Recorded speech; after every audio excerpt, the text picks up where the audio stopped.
Shalom Akim, all praise and glory to Yahweh, Ba'ashim Yahushai, Ba'ashim Kakadash. Double honors to the Apostle of the Great Millstone. Salutation to you, Akim, doing the work in truth and sincerity. This is a quick video that I wanted to do. As you can see, the title is Al Jazeera English. Chihambori was being interviewed by the Bottom Line, and she had a few things to say. I'm going to play about a good minute of this, and then I'm going to skip around a little bit. But I only have one scripture that I wanted to bring out. But this is basically concerning Trump cutting funding, the USAid funding from the African countries. And hey, this whole interview was good. I mean, I watched the whole 24-minute interview. This woman, had a lot to say, and everything that she said made sense. That's why I'm going to go just play a couple of clips of what she said. You can watch the whole video. Like I said, the whole video was good as far as the truth about USAid, which we already know what Esau really was trying to do. But let me go ahead and play it and get into it. The American taxpayer must be paid back. Nobody's asking for that money back.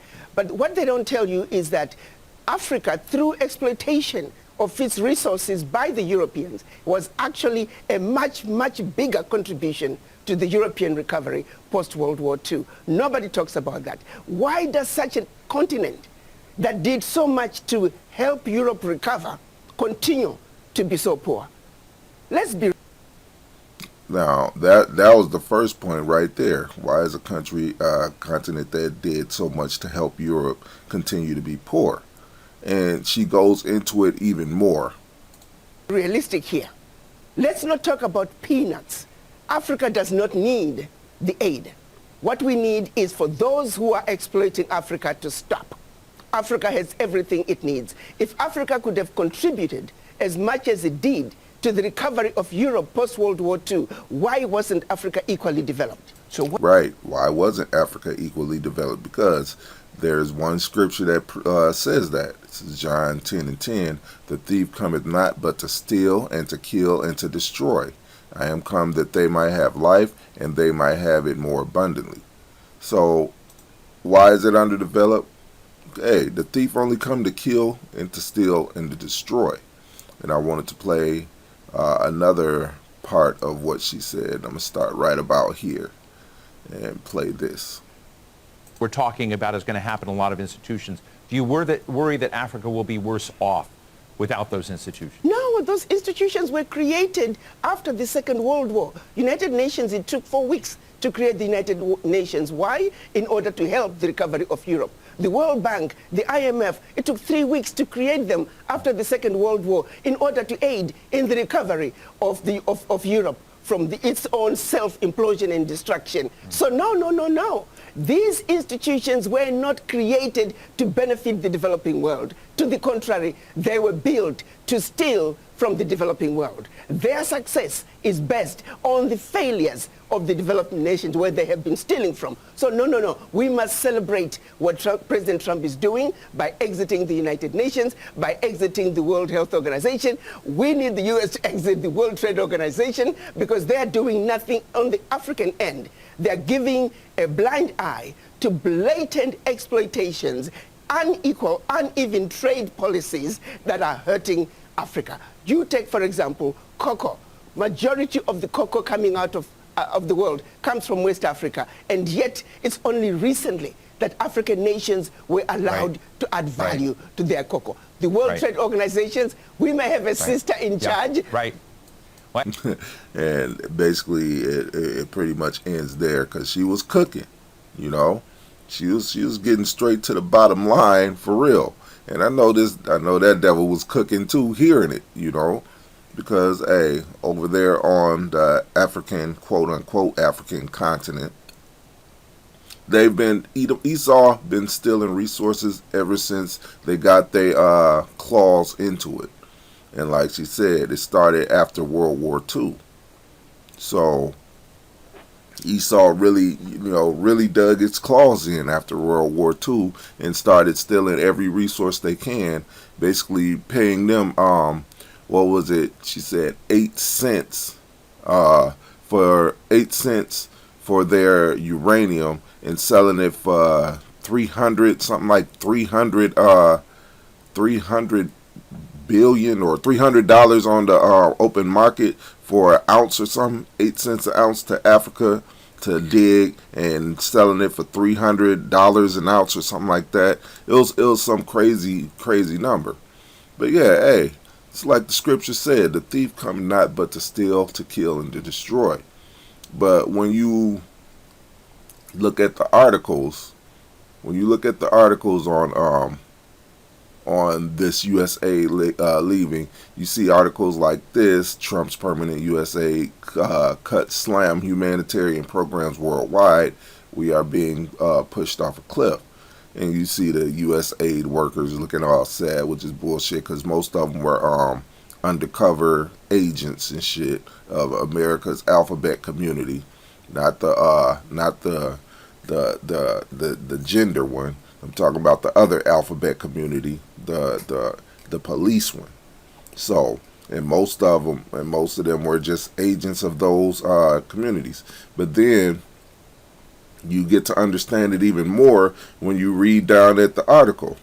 It says, we are being pushed off a cliff. Dr. Kate Rees, a public health specialist who works at the biggest NGOs fighting HIV in South Africa, the country worst affected by disease. The NGO lost all its USAID grants, she said, when they were expecting their funding to be reduced. Now, what do you know about South Africa? It's full of apartheid Edomites.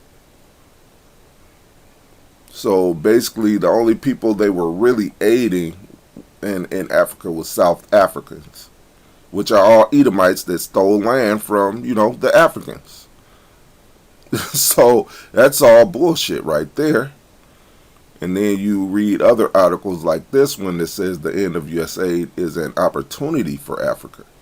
And that's basically what Homebori was going into. It's like, hey, the Trump is talking about being off of his people and cutting USAID funding when Trump don't know that USAID was really just stealing from the African continent. He's talking about cutting aid like it's a bad thing. Talking about for America first, which is actually just for Edomite Americans. Because, hey, let's face it, you Jakes, y'all might be Americans by citizenship for now, but the truth be told, you are not looked at as Americans. You are just looked at as the bottom of the totem pole. And that really is everywhere we go, even though we're not, even though we're in people's minds the top because of the things that we do, we're still at the bottom. So that's how people look at you, especially in America. And yay, whether you Jakes like it or not, these deportations most likely will fall upon us as well. I mean, right now you got circulating where the immigrants, and I'm talking about like the African immigrants, quote unquote, trying to marry so-called black people, which they've adopted the term FBA, into the immigration movement. And of course, there are people, the immigrants from like Haiti and Africa and all them, the Nigerians and so on and so forth. There are people, they look just like us, of course, but then when they marry us to the deportations and shit, that's basically a sign of things to come.